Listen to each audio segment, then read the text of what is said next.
The ruler of the ancient world's most powerful empire receives a simple, direct demand to free the Israelites. He refuses. The response to his refusal introduces the core engine of the Exodus narrative. Pharaoh is given a clear, factual prophecy: release the people or face impending disaster. The warning materializes exactly as stated. The Egyptian water supply turns entirely to blood.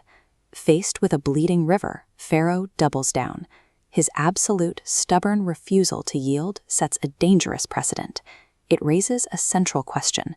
When an unstoppable prophetic force meets an unmovable human will, how much devastation will follow? This ruined water supply serves as the opening salvo. It initiates a calculated, escalating war designed to systematically break Pharaoh's infrastructure. The text establishes a relentless, repeating rhythm. A warning is given, a literal disaster strikes, and Pharaoh resists. The escalation kicks in immediately. A sudden prophesied manifestation of frogs overruns the land. That quickly progresses into a plague of gnats.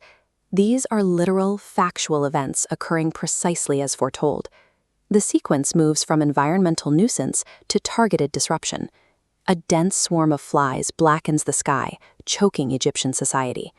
The destruction then targets Egypt's wealth directly.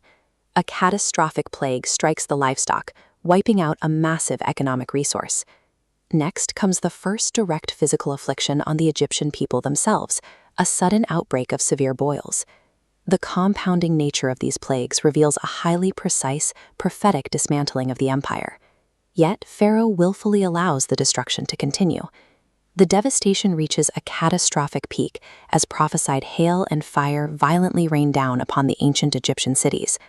Whatever agricultural resources manage to survive the ice and fire are immediately devoured by swarms of locusts. The ninth plague brings a heavy psychological weight. An absolute, suffocating darkness paralyzes the entire nation. This maps the exact rhythm of devastation. 9 warnings are given. 9 factual prophecies are literally fulfilled. 9 times Pharaoh resists. The text notes this unbroken chain is about to give way. The cycle of resistance shatters, pointing to a single, terrifying 10th event. Pharaoh has exhausted every earthly warning. Now the stakes move beyond his infrastructure and his economy, targeting his own house to finally break his will. The 10th and final plague declares the death of the firstborn across all of Egypt. The Israelites are granted a specific method of survival. They must sacrifice the Passover lamb. The books of Exodus and Numbers include a peculiar instruction for this event. None of the lamb's bones are permitted to be broken. This establishes the Passover lamb as a type.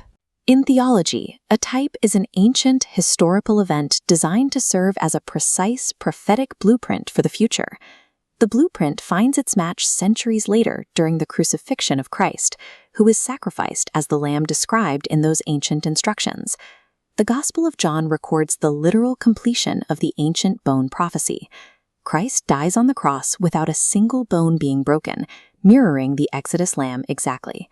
The escalating Egyptian plagues and the specific requirements of the Passover sacrifice align into a detailed blueprint.